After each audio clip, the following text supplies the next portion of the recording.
And by the way, I've met many members of your team, and they are all stars. And the interesting thing about it is there's you've obviously done a great job of understanding hiring all stars that fit your culture and everything else. But I just want to make it a point that here we have a person that's an all-star in this area who is also acknowledging the fact that there's an opportunity to put a fabric in place that makes the team, which is different than the individuals, a higher performing group.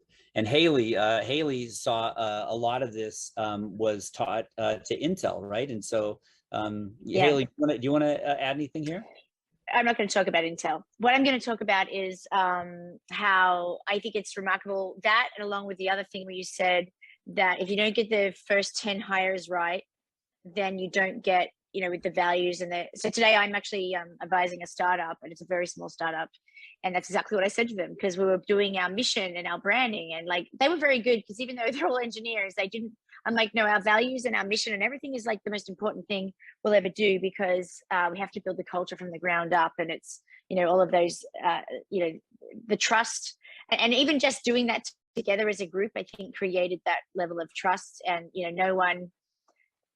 everyone's say was important, and I was really happy. So yeah, I think it's really exciting to build teams in that way from the start. And John Foley was great as a speaker too. Yeah, he's awesome. And by the way, Haley, I mean, you're exactly right. I will say one thing again. This is like learning from mistakes. It is it's amazing when you wake up and you say to yourself, like, I'm going to invest in culture. The problem is that if you don't do it early, the longer you go without elements of this that we're learning here, the harder it is to undo. And I shared an example the other day where, it got so bad that I had to bring a group of people in a room and fire them all at once, because it would have been too painful to do one by one. And these were all people that I, should have never hired in. But guess what? I didn't have the core values to screen them. I didn't have the right hiring process, because I wasn't an expert. I was just a smart person getting fired up by people that fired me up, and I fired them up. And all of a sudden we were brothers by the time the end of or sister brother by the time we at the end of the interview.